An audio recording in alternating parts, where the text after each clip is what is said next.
श्री स्वामी समर्थ। आज दुपारच्या जेवणासाठी मी बनवते वांग्याची भाजी, वरण, भात आणि चपाती। चला तर मग सुरुवात करूया। फोडणीसाठी इथे मी लसूण घेतले ठेचलेला आणि एक कांदा घेते।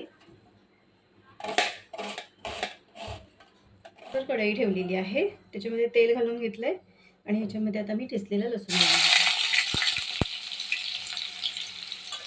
लसूण छान लाल झालेला आहे, याच्यामध्ये बारीक चिरलेला कांदा घालते।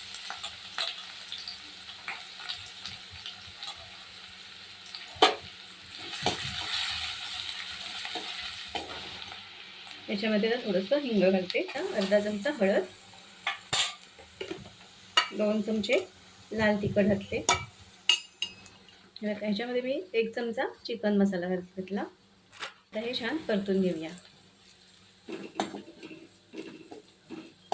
हे बघा, मसाले छान परतून घेतले। आता मी ह्याच्यामध्ये वाटण घालणार आहे। तर कांदा, खोबरं आणि लसूण भाजून छान असं बारीक वाटून घेतलेलं आहे, ते घालून घेते। छान परतून घेऊया तेल सुटेपर्यंत। थोडीशी काश्मीरी मिरची पावडर घालून घेतली कलरसाठी। छान परतूया।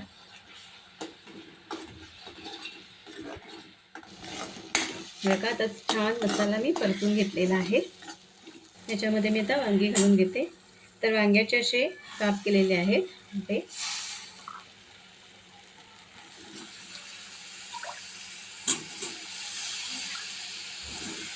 इथे मी 2 मोठी वांगी घेतलेली आहेत।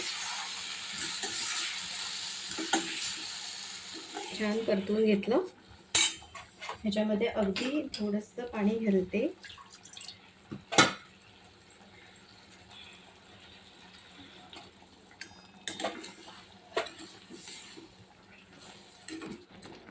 ह्याच्यामध्ये आता चवीपुरतं मीठ पण घालून घेते लगेच। बघा, सगळं मीठ वगैरे घालून घेतलेलं आहे भाजीमध्ये आणि आता याच्यावर झाकण ठेवून झाकणामध्ये पाणी ठेवलेलं आहे। गॅसची फ्लेम आता मीडियम करून छान वांगी शिजवून घेऊया। भाताचा कुकर आधीच लावून घेतला होता। तर आता भाजीला फोडणी दिलेली आहे। भाजी आपली छान शिजते तोपर्यंत मी वरण बनवून घेते। वांगी छान शिजलेली आहे, भाजी तयार आहे। आता मी चपात्या करून घेते। तर जेवण तयार आहे, चपाती, भात, लिंबाचं लोणचं, वरण आणि वांग्याची भाजी। तर असं आहे आमचं आजचं दुपारचं जेवण। तर आजचा व्हिडिओ तुम्हाला कसा वाटला हे कमेंट्समधून मला नक्की सांगा। व्हिडिओ आवडला असेल तर लाईक करा, शेअर करा। चॅनलवर नवीन असाल तर सबस्क्राईब करायला विसरू नका। बाजूलाचे बेल आयकॉन आहे ते सुद्धा क्लिक करा। धन्यवाद।